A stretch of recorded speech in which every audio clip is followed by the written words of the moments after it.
What is the part of the Olympics when there's frustration? Are you frustrated? Yeah. About?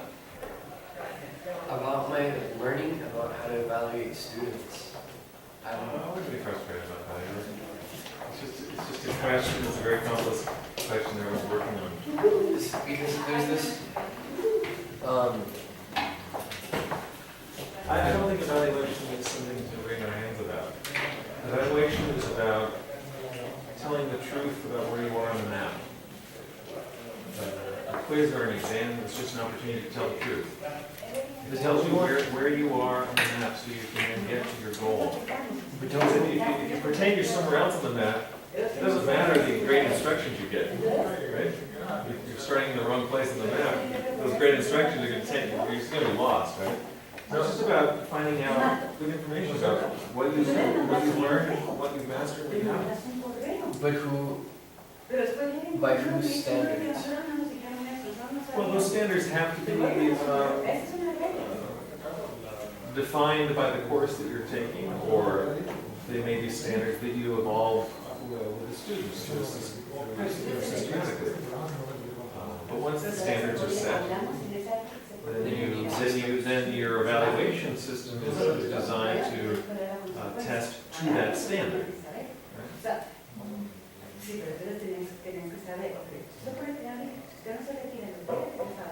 But if you don't make those decisions early on, then you really don't know what you're working for, and then you don't know what to set. I think that was more what you ran into. I have a question. When you're designing those standards, say you're including your students, do you think it's useful to just have a yes or no, a pass and fail, or is it useful to define a shade standards in shades of grades? Let me explain it to you. Sure, rubrics. No, I understand what you're talking about. I mean, there are lots of ways to do a rubric. And you might be able to, this is top-notch, excellent work. This is good work. This is average work. This is below satisfactory. And you can have detailed descriptions of each. For example, no pieces, arguments, or do you think that that's good? In a way, it's sort of like going back to what Carlos's model illustrates. Where are you That top tier would be the big picture is really what we want to do. But you're down here. You've got some of the elements you're demonstrating well, but you have all these other things you're not doing. So it's about making your way up that. And something that I liked about the master work, maybe we can define it in terms of apprentice and master. Sure. And you're an apprentice, and then you need to go through all these stages to become a master. Exactly. Yeah. And that process should be revered and respected and protected, not pulled down by grading it. It's like a guild. Like penalizing you for not knowing something before you learn it. Thank you for pointing out the difference between no right and wrong, but many rights. It didn't occur to me before, and it completely changed the way I see it. It's the same. I don't know, basis of what I wanted to achieve, but I was completely annihilating the purpose. No, it's very common language in educational circles. It's very fashionable to say there are no right or wrong answers, but it's epistemologically very dangerous to say that. For me, it was also like precision in language. Oh, the one that you told me, the Hayek one. Do you have the whole book in digital? Whole book of what? Applying? Oh, Polanyi. I'm not sure. Because I'm wondering if you have it. Yeah, okay. I mean, I don't have it myself personally, but it might exist.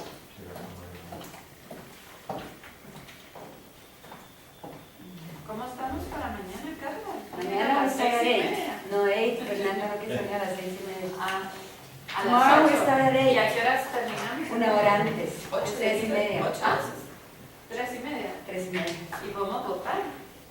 ¿Votar qué? Por venir más temprano. Sí. Es que yo sí quisiera salir más Y temprano. otra opción podría ser el almuerzo, usarlo como sesión también. Lo hemos hecho todos los jueves. O sea, venir más temprano y también aparte utilizar el almuerzo de sesión. Bert? Then let's ask Bert tomorrow. What are your plans? Can we use lunch and get out earlier? We're starting at 8 instead of 9. And So we finish at what? If we start at 8, we I finish think at as a No, but authority, in your regular schedule. it was 4:30. So we start an hour early, it would be 3:30. And if we have it for lunch, we would finish at 2:30. Is that? How much is for lunch? 1.5 hours? Or No, 1 hour. 1 hour. So, So you can like end at 2:30, Uh-huh. if it's fine with the group, it's fine with me. Yes. Well, we're not all here. Starting at 8. Right, yes. Yesterday I didn't even go to dinner, I went to bed directly. Carlos took me home and I'm sure, no, I'm serious. I was I didn't even- exhausted. Undressed, I went to bed directly. I was exhausted, this is exhausting. And I yeah, had class that was until, also exhausting, yeah. Me too. I had class until 9 in the night. And then couldn't. Michael Strong speaks of students going on to the class of Socratic dialogue with headaches. It's very, very common. Maybe because it was the first one for me, but I mean, like with this dynamic, but it was. But I think it's a testament to how sincere the commitment was yesterday. People were very focused and the conversation was very rich and very deep. We're all using parts of our brain that don't necessarily get that level of exercise all the time. And students will feel that physically. You really feel that you have used your brain and it hurts. Your brain hurts, right? Learning is actually brain damage. Like muscle. Because every system in your body is basically designed to maintain the status quo.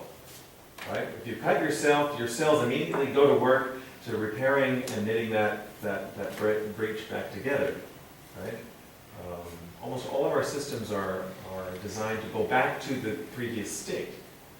But when you learn something, you are actually changing your brain. You're creating new neural connections, new neural mappings. And if it's long-term, profound, transformative learning, that's permanent damage, if you will. Right?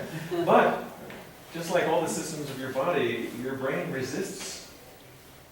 If it's feeling a lot of change, you know, we feel that in terms of being very tired or painful. No pain, no gain? Yeah.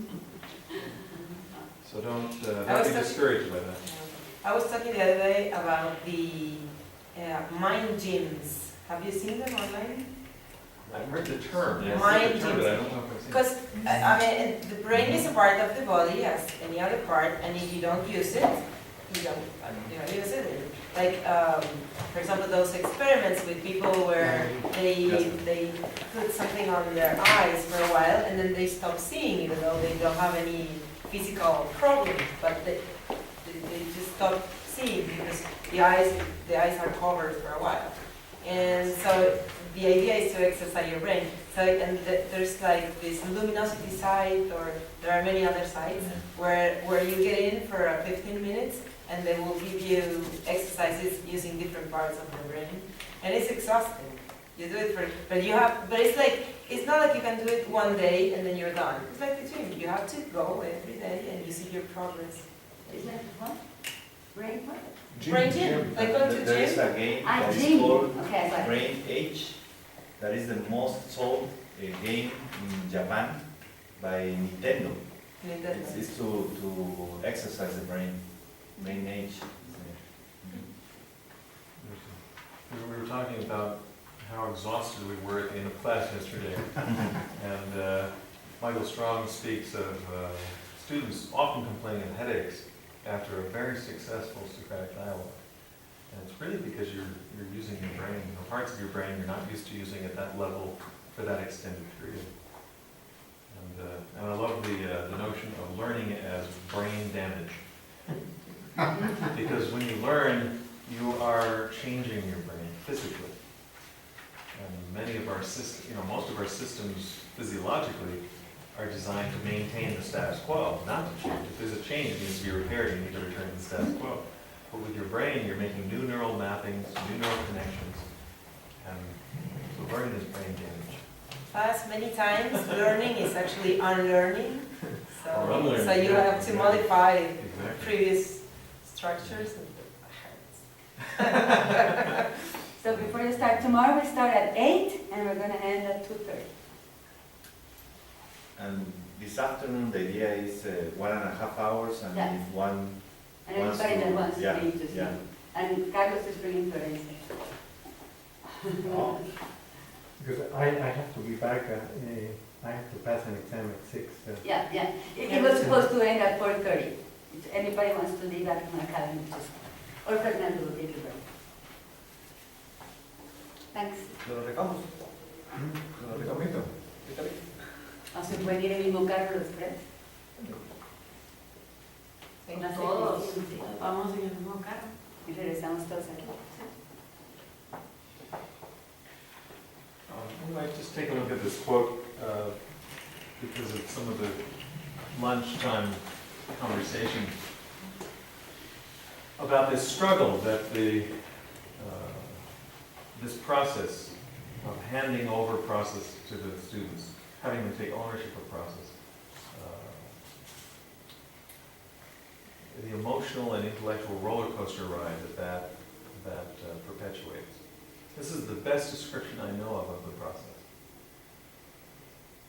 So Socrates was one of the first to recognize the intimate and necessary relationship between education and personal commitment. His pedagogy was skillfully shaped to penetrate the protective armor of custom and opinion, to release in the suddenly exposed and vulnerable individual a sense of shocked engagement. The aim of the Elenchus, the name given to his teaching method, was to give birth to a desire for authentic learning. Intellectually, the Elenchus, as it worked on the student, moved from strongly held opinion to floundering uncertainty, to loss, to not knowing, that engendered the authentic quest for meaning, the desire for finding out. Emotionally, the Elenchus began with smug ease. I know what I think. That dissolved into unease, then into anguish, then into concern, and finally into collaborative and reflective curiosity.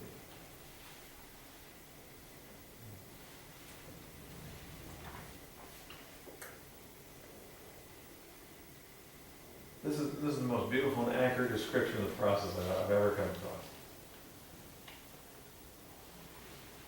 I wonder if it always happens like that. I mean, if initially you go through that the first time, but then you learn what that learning process is like, and you can go through it in an easier way, or if you always have to feel that, anguish, and go through that,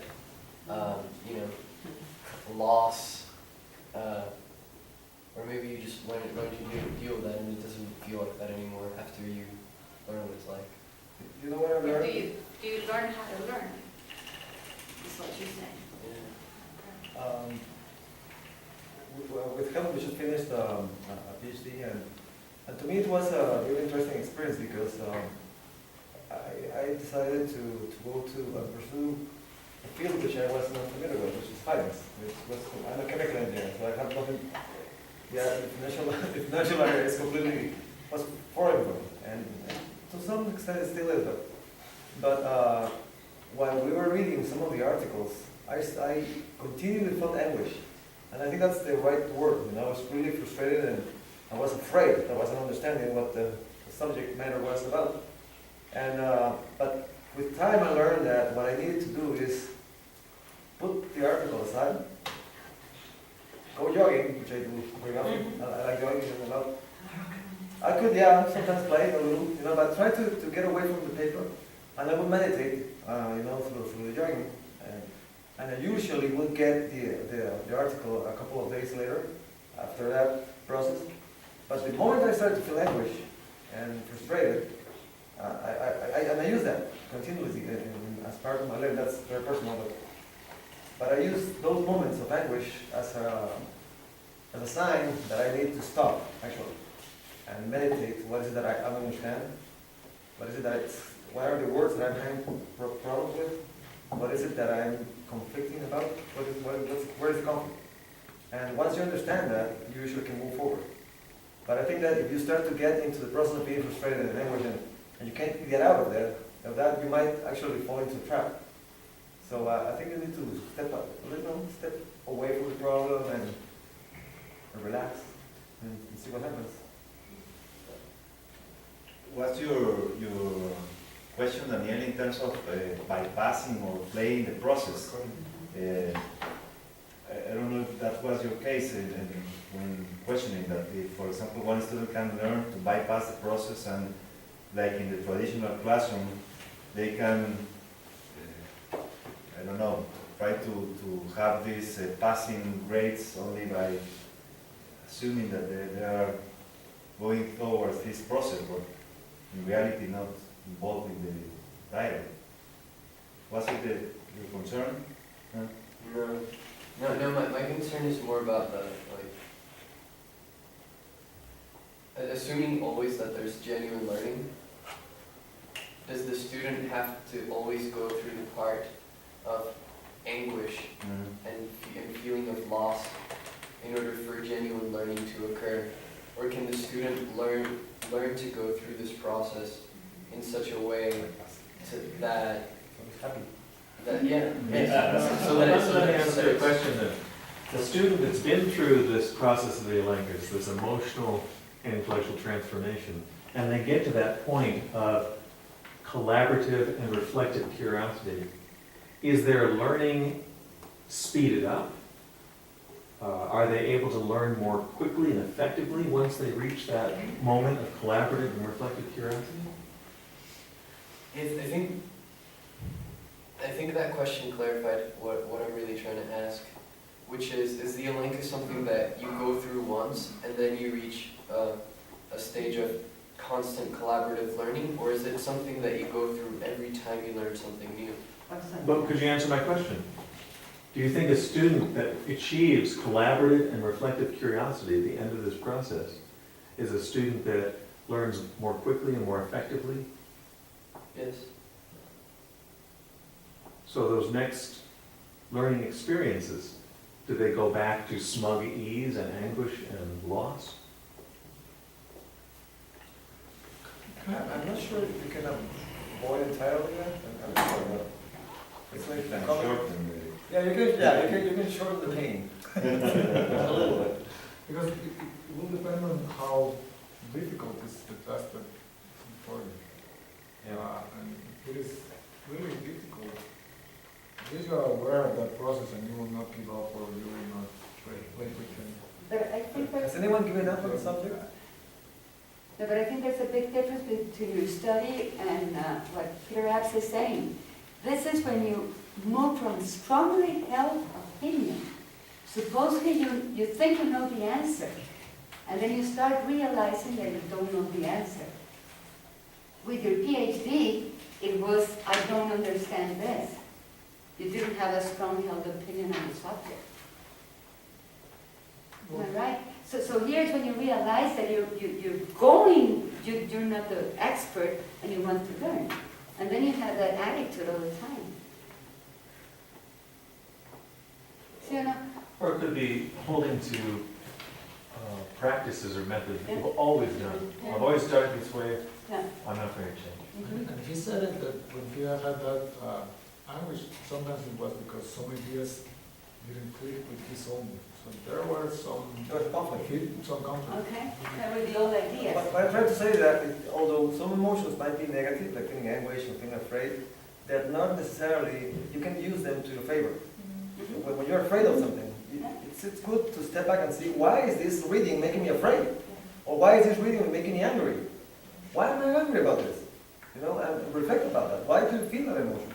And maybe because you're going to find that it's challenging you about some valuation you have, or maybe it's suggesting that you might not be able to do something in the future. I mean, when you have an emotion on some reading, there's something really relevant going on there. You But know? it could be with your past Why is- experience. Yeah, you have to find out what is it. What is it Why about? why is that emotion? What's the reason of the emotion? That you don't understand, that you don't know, or that you believe that the reality was different?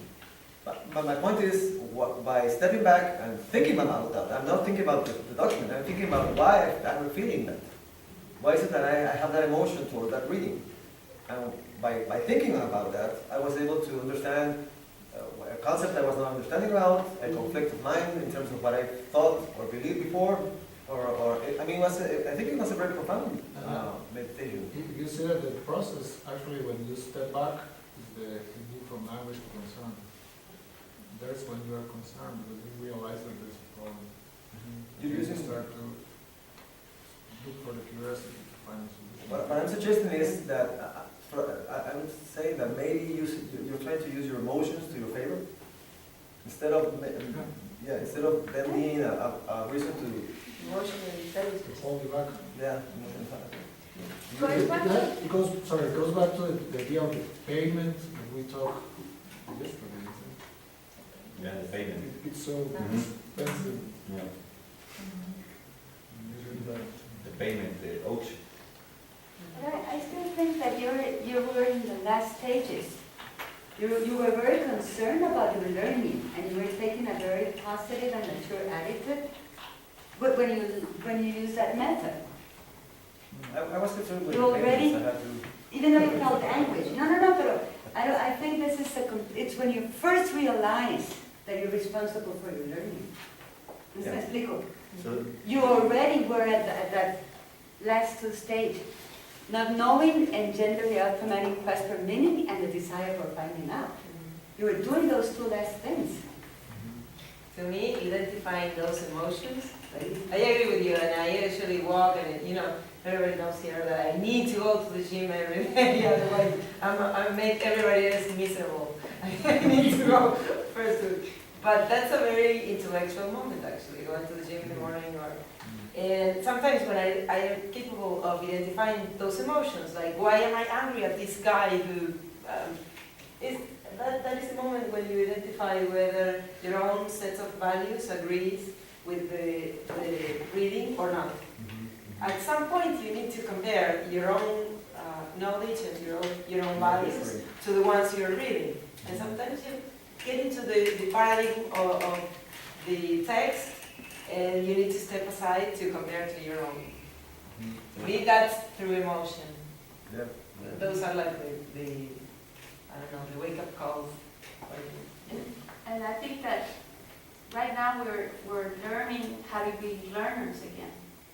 So I really think that what you just did is being conscious of what is happening. So going to the question of Daniel, I really think that you can learn how to learn and make it like not that anguish and that suffering and that frustration, but make conscious about the feeling or whatever struggle you're doing. Find out what's working, what's not working. But actually, we can really learn how to learn. A nice set of principles that define a learner who knows how to learn are these habits of mind. It's what's called the habits of mind. Not to be confused with Michael Strong's book, The Habit of Thought. The Habit of Mind Habits of Mind is a book by Art Costa, who I think is a UCLA professor. He's California, I don't think I'm at the university. But each of you were given an example of a habit of mind that can be brought to any learning moment. Right? It's a set of intellectual and moral habits. Striving for accuracy would be one. Right? checking your work again. It's a desire for exactness, fidelity, and craftsmanship. Right? Thinking about your thinking, or what's called metacognition. Right? A self-aware learner is very metacognitive. They know that they're in charge of their learning process. And even more so, they play a role in the learning of those around them.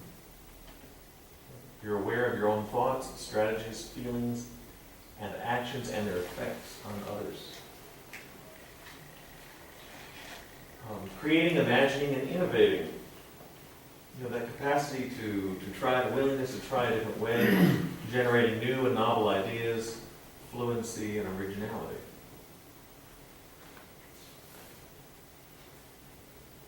Gathering data through all the senses. A learner uses all their natural pathways. They gather data through all the sensory pathways: gustatory, olfactory, tactile, kinesthetic, auditory, and visual. And there are more. This is the multiple intelligences list of Gardner. And persisting, sticking to it, persevering in a task through to completion, remaining focused. And then we each have one. What is yours? Thinking interdependently, work together, being able to work in and learn from others in reciprocal situations. What does that mean to you? That being able to work with others is one way of learning, not only of work, but also of learning. It says being able to work and learn from others in a reciprocal manner. You have to learn to also work with others in order to learn. Reciprocal is a complex concept. What does reciprocal mean? Like manner. Like manner. Yeah, what I do in reciprocal is what I give to you, and you scratch my back, I'll scratch your back, as they say. That's reciprocal. So to model what it means to be a learner for others, to help them model it back for us. Yeah. Pay attention to you, pay attention to me.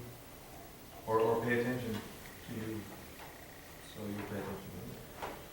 Super. Sergio, what's yours? Applying past knowledge to new situations. And the bridge really is a good thing. Use what you learn, accessing prior knowledge, transferring knowledge beyond the situation in which it was learned. I think that one of the things that in the last time of management has been transferred for other places is what we call design thinking, that came from the architectural knowledge and is applied right now to management. But we are doing a lot of these things here. Super. Brenda, what's yours? Remaining open to continuous learning. I have so much more to learn, having humility and pride when admitting we don't know, resisting and complacency. Well, open mind. Always in each moment we learn, even when we think we don't learn nothing, just a bit. we learn each moment. Back to a good example. And admitting that we don't know is such a profound skill, really, or ethic. Students have been trained to think that the classroom environment is a stage where perfect performance takes place. So when you enter that learning space, you're supposed to appear smart. Everything that you say should be the right answer. It's a place for answers. It's a place where the third period lesson happens. Right? But it shouldn't be. It should be an arena where the first and second period happen. I'm sorry, I just thought of something when we were talking about elencas and now performance. Maybe the classroom or the stages of our time together in the classroom can be seen as a performance, where the first few lessons are rehearsals, really. Sure. Where we're preparing for the final act. Right. For not for the final act, but for the opening act. But it's not a stage where only the final performance happens, No, right? no. It's a place for practice Yeah. as well. Some of you are more linguistically savvy than I am. I'm very interested in this idea that cast in Spanish is elenco, and in Latin it's elencus, which is the word that Abs uses to describe this process of Socratic learning. It's And, given. I hadn't gotten this idea of caste from the Elencus. It just so happens that as I was describing this transition from audience member to cast member, I learned the word in Spanish was elenco. When you wrote it this morning, I thought you were translating us. Yeah, me too. And now when I read it, I saw it for I put it on the board so I wouldn't forget to have this quote.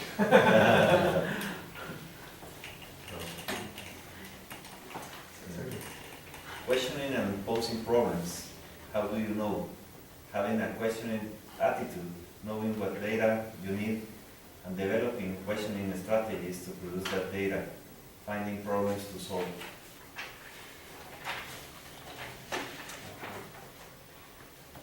Our students need to learn how to ask questions and have standards for evaluating what is an appropriate question or useful question at a particular point.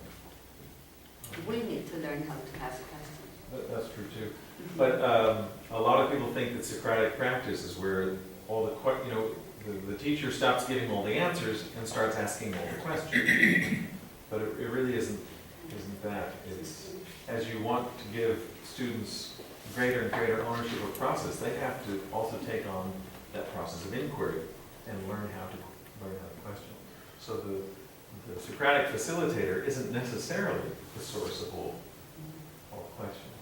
And this is part of the problem you were mentioning earlier with different definitions of Socratic, especially what Socratic dialogue is. I don't know if any of you have seen the film The Paper Chase with John Houseman. I think it was a movie that came out in the 70s. But he's a Harvard lawyer, It's a and series. he's sort of the iconic Socratic questioner, if you will. But all of the questions in the classroom come from him, and he's very clever. He asks the question that leads you, very specifically to what he wants you to conclude, what he wants you to say. And that is very often the image that people have of Socrates. And understandably so. If you read the dialogues, Socrates the manipulator seems to be there, right? Okay, he says he doesn't really know anything, but he's asking you to get to his conclusion. But I think it's really helpful to go back and look at the dialogues and just take Socrates at face value, that he's actually is sincere, that his questions are real. And I think that's the Socrates we want to model, not this caricature of someone who's just a very clever manipulator, but as someone who's inviting you to join him in authentic engagement in the process of inquiry, with that kind of intellectual humility that listening requires. That's why. I run a seminar, and when we discuss the contract, there's always the question of what to do with somebody who shows up late or something like that. And they many times suggest of doing some extra work. And when the student said, well, I don't want to the one who came late to do extra work, because then we all have to read and do extra work too. But that was a very good point. And I started to think what we can do to compensate the absence of that cast member. And so what you're going to do is make a good question for the group. If your question creates discussion, you are compensated for not being on time. And it was very interesting because making a good question that people could engage is more difficult than answering the question. And it requires less work from the rest of the group. Interesting. I was, with what you said before, I had that problem with the word cast, because in a way it implies acting. So I was thinking of this manipulation. Sometimes in the classroom you sort of have this, I have this struggle in Sure. manipulating or acting, Sure. you know, and not really. Well, all Yeah. analogies are imperfect, and by cast member, I don't mean someone who is artificial or who is trying to be inauthentic. It's more the fact that we are each play a role that we are trying to perfect and work on and practice so that it creates something that's larger than the component parts. And that's a wonderful thing about a great work on stage, a stage play, is that all of the individual actors come together to produce something that is greater than the sum of the parts. And that takes practice and dedication and commitment. Maybe it's easier if you portray it as acrobats or cheerleaders, you know, because they are doing their stuff. They're not play pretending. There's one of those in those pyramids of people, then they are not there. It crumbles and everybody hurts. Or maybe a dance. Or then, Like a ballet company. You've got to have, the dancers there on stage because your movements are in relationship to other people's movements, or the whole does not hang together. You can't have the dance without all the dancers. So maybe it's better that I change the analogy from An artist. we're part of a dance company rather than a. Actually, that was very difficult. Let's tangle Because together. every time you change your partner, you have to learn it all over again. But, yeah. Oh, that's, so But it's that's a a good better analogy. metaphor. Actually, that's a really good metaphor. Yeah, because the group has to be developed. Let's tangle together. And I think something else that's interesting about that is that in a ballet company, they all know and practice all the moves. So in the performance, you know how it's going to end. But I think with tango, like when you're dancing tango, you're probably sort of reading each other and improvising. You don't know exactly where it's going to take. Tango is like walking. So everybody knows how to walk. But you have to walk in pairs, which is a completely different experience. Otherwise, you end up stepping into it. But there are some times, and they depend on each couple. For example, usually you use your fingers to tell you where would you. And the man leads, so he will tell you, okay, and then steps. But every time you dance with a different partner, you need to start all over again because you find your own dynamics. That is why Giancarlo, when he announced the change of president at the university, he used the analogy of jazz, because in jazz you don't know how it's going to end and how it's going to evolve. Improvise. Yeah, it's not to improvise. Socratic dialogue is very much like improvisational Yeah, jazz. it's jazz. And you need to know when to come in, when to amplify your voice, when to hold back. And no one actually knows the end result of the conversation. It's a great example of unplanned emergent order. Because you can't, if it was planned, it would literally be a script, right? We'd all get our lines and we would know when to read them. When And to that come- would be when the to play. come in. That would be the play. But this is more like that improvisational jazz, which requires that each member have certain skills. And that's what you have to be working on with your rubrics, is what are the individual skills that I have to bring to this, or in light of the comment by John Stuart Mill, that list of the ancient dialecticians, that set of intellectual and moral habits. We have to work on those individually so that when we come together, we can jam, if you will. But it's like tuning your instrument. Yeah. You really have to, it's like the first part, you have to do the reading, you have to do the lectures, you have to do the exercise, you have to really tune your instrument so that when we all come to play, we're doing our best. We can practice during the second period and give each other feedback and try again until the performance. Plus, there's something else, which is knowing when to leave some space to the other part. It cannot be done if you invade the other dancer's space. Why don't you share that with us now? Manage impulsivity. Shut up. I know you can take it, so I'm gonna use an example, Jose. But you might notice that Jose often begins his statements with what word? What? He often begins what he's going to say with what word? I'm gonna disagree with you. I was thinking, Usually he begins his statements with I- sorry. And why is he doing that? He's interrupting. He's interrupting. But instead of saying sorry I interrupted, it's sorry. I have interrupted, I'm going to continue to interrupt. That's a habit of yours, right? Sorry, and then you continue to say what you're going to say. That's a good example of impulsivity, right? I've got to say it now, and I don't care that you just started your sentence, I'm saying it now. Right?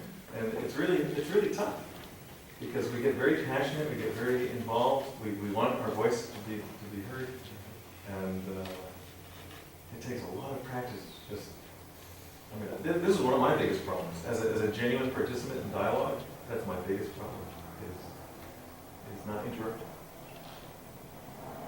and it has two sides in the footnote says, thinking before acting, remaining calm, thoughtful, and deliberate. And I like it when you hear it. You said you liked it or didn't like it? No, I did like it. Oh, okay, good. I have tried it most. But sometimes it's also the trying to say too much in one performance. Yeah, there's so much in my mind. But that's the art of that dance. You can't be doing the whole dance, or it tramples on the other people's speech. Can I ask why he didn't disagree because he didn't complete? He said you disagreed and then you didn't complete. Oh, no, I thought he began most of his things with saying, I'm. That's Carlos. Carlos begins most of what he says, but I don't agree with it.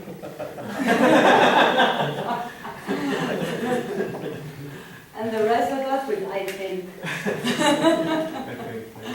And going back to the analogy of the orchestra or the jazz, that silence in music is just as important as notes. So sometimes this, to be in silence is so valuable, or something that you appreciate in music, these pause, or where no instruments are heard. It's an interesting thing to notice. Yeah, how do you play silence? Like this. How do you reward for silence in the music, in a music piece? That's a very important managerial question, because we are taught that it's important to be producing and to be continually active, but silence is very important in music. You have to know how, and by being silent, you're contributing actually. Which is the analogy is that by being not impulsive, not necessarily selling always, not necessarily always being up front in the line, sometimes it's good to not sell. Maybe the price is not the right moment. And it's an interesting managerial analogy, the idea of orchestrating an orchestra. This gets at something I've been wanting to say. In developing rubrics with students, very often, as we did, we noticed that there were people not talking. But the students will often put that in terms of participation. They'll say, oh, Cassandra hasn't been participating. And what they mean by that is she hasn't been talking. But is that true, that if you're not talking, you're not participating? What does it mean to participate in a dialogue? And then you get into a question about what role are you playing in the dialogue? Well, listener is actually the most important role. Right? It is just absolutely essential that you have active listeners in the dialogue, or dialogue can't happen. Right? You end up with monologue without the listener. So participation includes those people who are quietly and actively listening.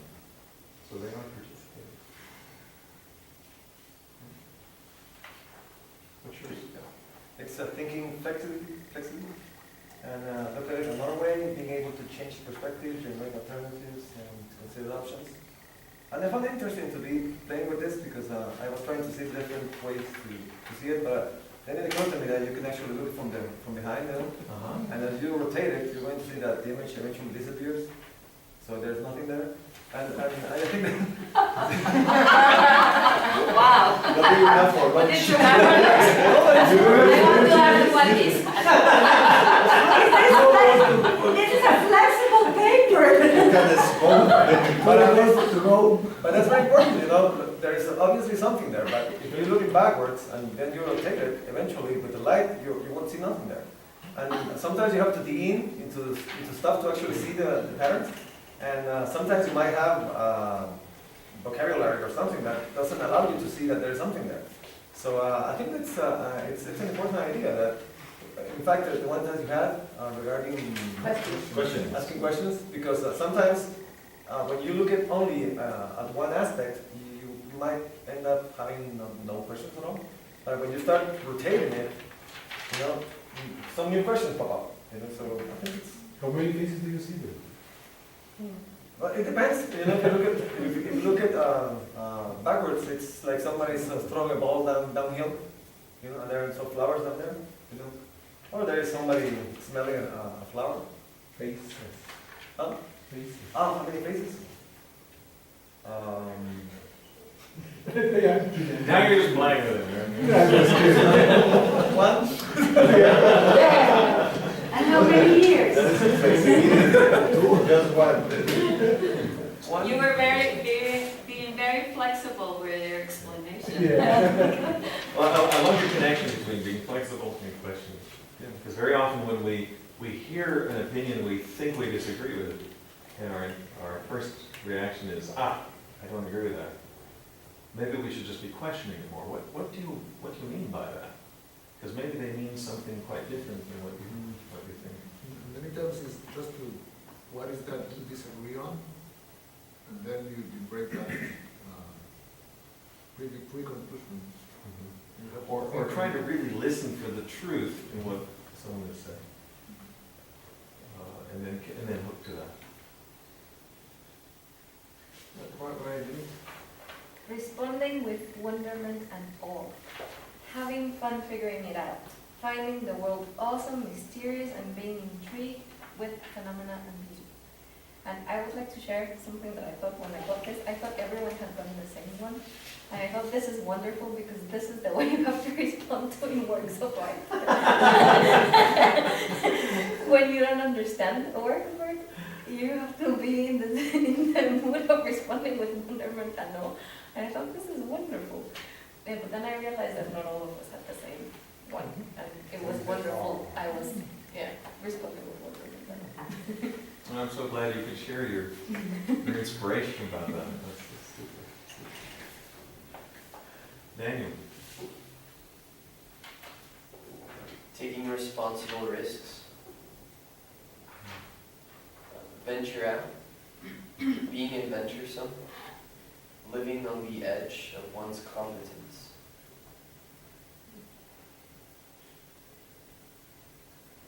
How do you know what's the edge of your competence without being irresponsible and sometimes overstepping it? You'll find out. You'll find out when you can't pay your credit cards. I just want to note the irony of Daniel's question. Just checking to see where the limits are beforehand. You got to just step out there and take some risks. You don't have to check if it's okay first. So, I guess the responsible part doesn't apply so much to not overstepping the edge of your competence, but not taking risks that when you overstep, your competence won't kill anyone or something. So take risks that aren't too awful. Yeah, too risky. Your point is interesting because that responsibility definition is different than like parents to children, you have to be responsible is stay inside versus being responsible is go outside and be responsible about whatever you find. And kind of we are imposing some ethics in our definition of responsibility. We go to the basics of ethics. There's nothing wrong with stepping out. It's for learning. You're making mistakes. You are expanding your frontier. We define responsibility as staying inside. The students feel that. A responsible student brings the homework on time. A responsible student does the analysis. I think there is an important aspect of that question, because when you're thinking about a new project, an entrepreneurial effort, I think it's important to think what's the worst that can happen, and will I be able to respond if that happens? You know, and I think that more or less tells you where that edge might be. Because if you're going to do something and the worst happens, or the worst according to what you think it is, you know, and you're not going to be able to answer it, then you're being more or less irresponsible. That's I great. think that's the way how I have dealt with that issue. Actually, that reminds me of a definition of responsibility that I heard some time ago, which was being willing to accept the consequences and respond positively to the consequences of the mistakes that you make. Yeah, it's not of course not a sharp line, but it helps you to decide whether you're going to be able to deliver. One of the things that is really important, I think, that for each of us, that line is in a different place. And it's curious that we talk about maybe as there is a line in the middle, or I will not go over it, but it will be moving all the time. It's a fuzzy. But in terms of dialogue, it's interesting because maybe the frontiers is related to topics. When can you dialogue of a certain topic? And when should you be prudent and stay away of, I don't know, that topic? But also, it's a kind of dilemma because you are trying to encourage the students and yourself to get into new topics. But in some sense, it says that you must recognize when to step back, maybe to continue reading before getting more into the dialogue.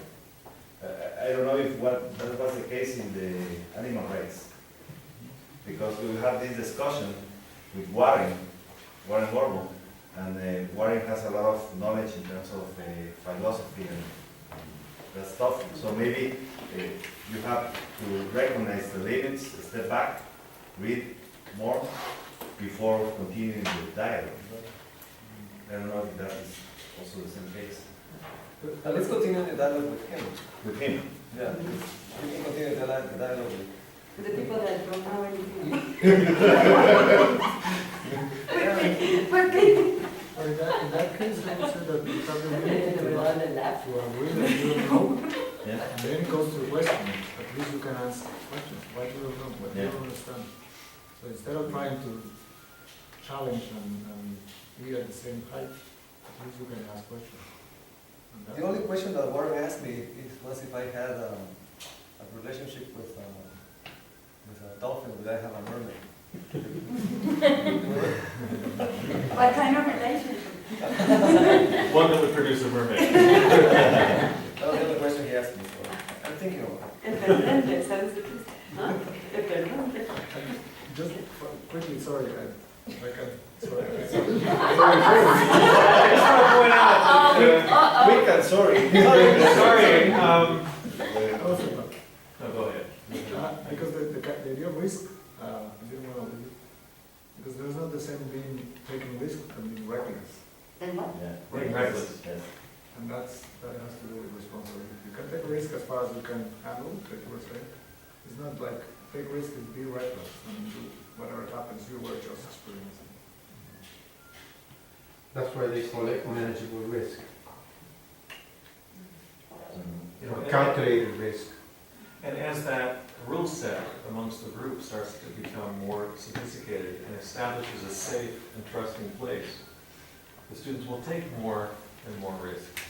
Will push, the edge of their competence and expand what's possible in the group, and be more willing to work outside their comfort zone.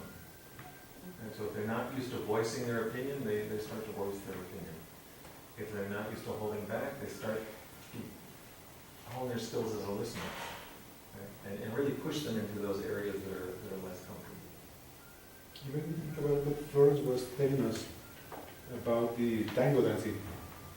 Yesterday I was asking how can we provoke to the students a confident place, even if none of the same students are in the new logo, the new opportunity of dialogue. I don't know how to do it, but maybe this topic of risk should be treated in between our students, so they feel comfortable independently of who is with them in any kind of discussion, if that is possible. It's very difficult because one of the things that students fear most is the peer pressure from being laughed at or being pointed at, and or just plainly feeling silly by saying something in That's class. so true. That's why it's so difficult to set up for all of them being a cast, is because they're just terrified by the fact that they will be frowned upon or ridiculed. Absolutely. That is so true. That's one of the functions of having continuous debriefing, is they become comfortable with giving negative critical feedback. But early on, they are so afraid of it, you can damage the culture, the evolving culture, by demanding that they give negative feedback. So in some of my first debriefings, I just do it silently. I say, write down something you wish the group was modeling, or something you wish certain members of the group would do that they're not doing now. And I just have them write it on a piece of paper and then put the piece of paper away. So it's not even shared. But you'll be amazed how many students will write down what it is that they're not doing well on that piece of paper. And I'm not even sure, psychologically it would be interesting to really investigate that, but I'm not even sure they're aware that they're doing that. So if they are a dominator of the conversation, they'll write down, people should not dominate and listen more, right? Or if they've never spoken during the dialogue, it's that people should share what they really think, right? And they fold it up and they put it away. And you'll see a change in the dynamic without even sharing or making explicit those contributions to the rubric. So early on, you have a very non-threatening reflection on what we should do and what we shouldn't do. As you'll notice, I didn't push us to fill in the second column early on. I'm happy that we just observe what's going on, sort of neutrally, then think about what we should be doing, and not worry about what we're not doing, right, or what's wrong necessarily. Tell me what you're talking about, and I'll tell you what you lack. Yeah. Okay, mine, I got, don't you ever question authority, especially Albert Long, he's always right. That's how that's it.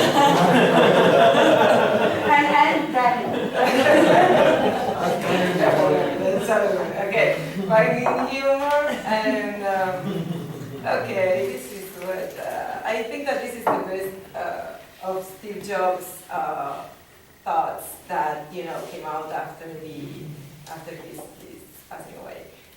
Stay foolish, stay hungry. It's very important in the process of learning. That's my understanding.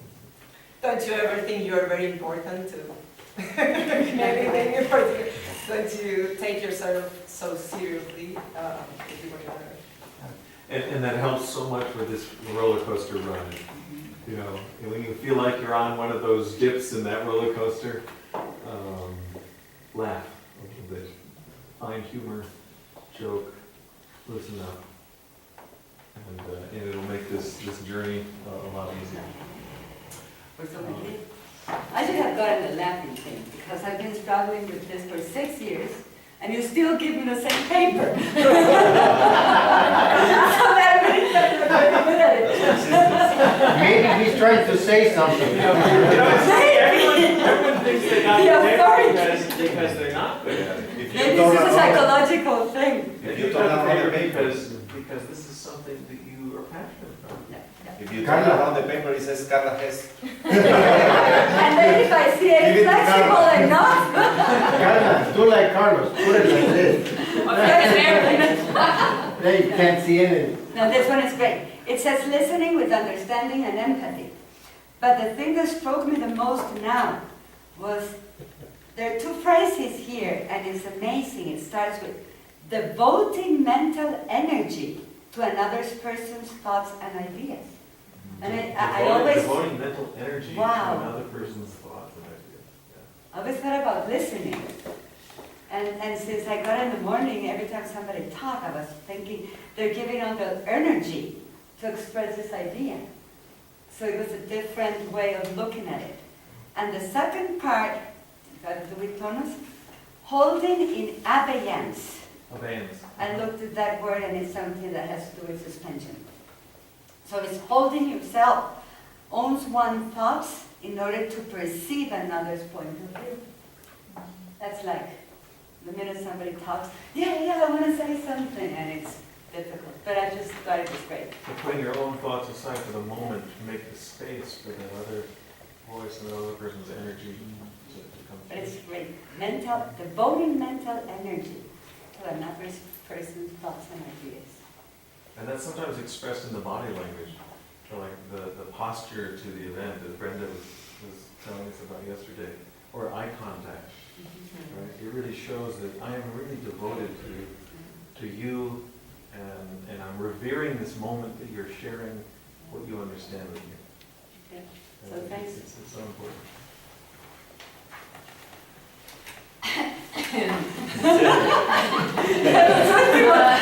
You know, this wasn't supposed to be like This was a- confession This time. was a bullet to me. Flexible. So, But I think it's a psychological thing. No matter which one they would have given us, we would have Yeah. fun. well, but this is personal. I mean,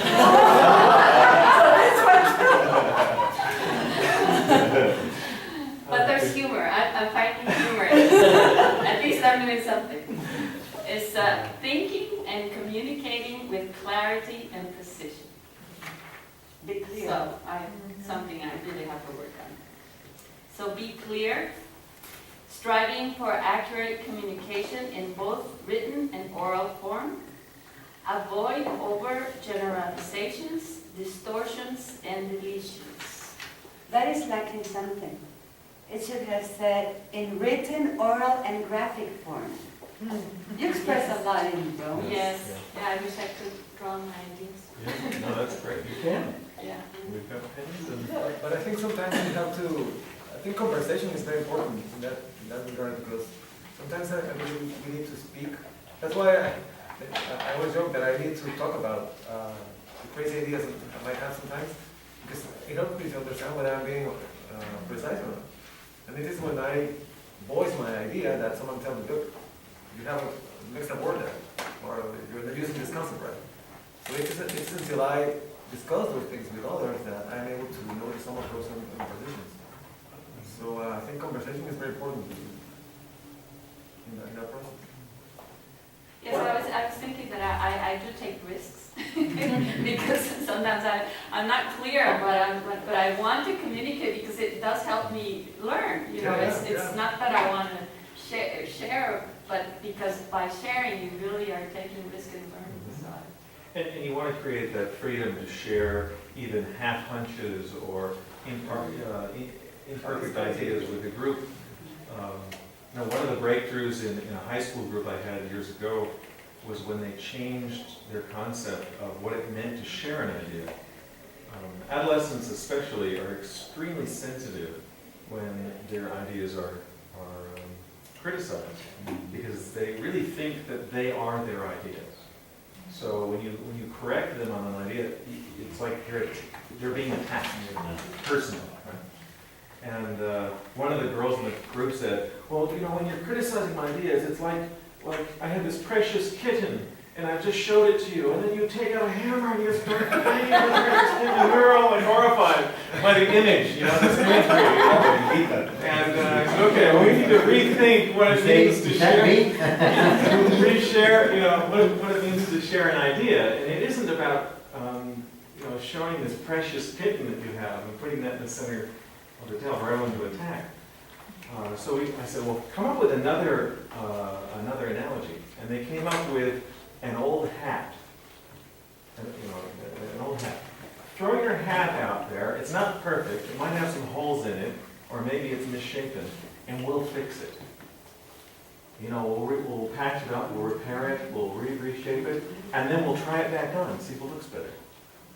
And just that analogy just changed the whole dynamic of the group. It's like, if you have an idea, throw it out there like an old hat, and we'll see if we can make it better, and put it back on, see if it fits, and if you like it, keep it. And it just took the fear out of what we were doing. And, I'll bring changed you the a dynamic. hat.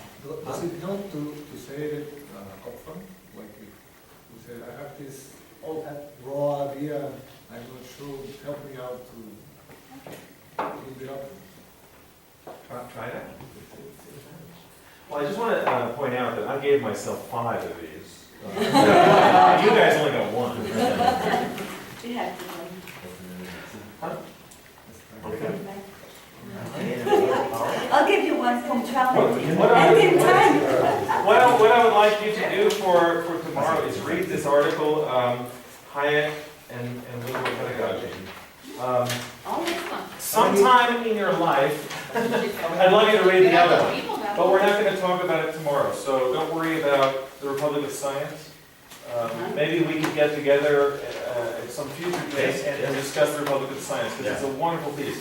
But in listening to what the group is interested in and the questions that are coming up, I really think this piece by Garnett, Hayek and liberal pedagogy, will serve our needs better. And that's a wonderful thing about what Montessori calls follow the child. In other words, don't just plow through your curriculum as you had it planned, but listen for what you think they need next and what will interest them and give it. So we're going to do this tomorrow. Hi. ¿A qué hora nos vamos? Ahorita. Ahorita, de una vez. Y mañana de 8 a 2:30. ¿Quiénes regresan a la U si quieren ir en menos carros? Yo me voy a mi casa. Carlos. Yo regreso a I need to ride. Fernando. So if I can Back and forth. Pero ¿cuánto tiempo se van? Yo me voy con Carlos. Ellos tienen que hacer a Nos la vamos a ver la Yo voy a buscar. Pero tu casa No, que hasta las 6 me voy a salón. No, la idea era que un poco quedarnos tipo 4:30. Ah, sí. Sí, porque después el seminario era 4:30. No, ¿qué va? Así es. Aquí tiene, ¿dónde está la elección? Aquí en el folder está. Todos pueden Segunda oportunidad. encontrar su jalón. Segunda y última. ¿Qué carro tenés, Carlos? ¿Cuántos te caen? Tengo 4, 5. Sí, trajo nomás antes de ir y vuelta. Sí, Y Fernando. Va. Y yo. Y Brenda. ¿Te caen? Si yo puedo, yo le pago que no vamos de vuelta. Gracias. Es una moto. Thank you very much. Ah, qué Yo tengo una moto y ustedes.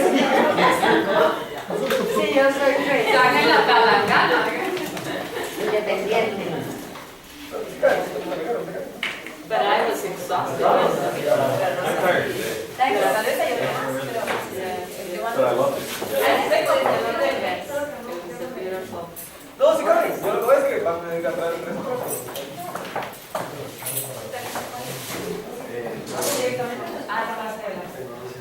No, para poder nada, es porque...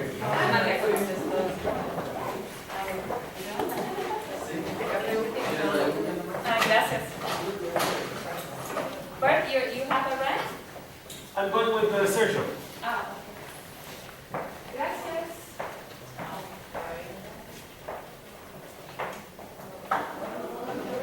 Thank you for the help. Goodbye.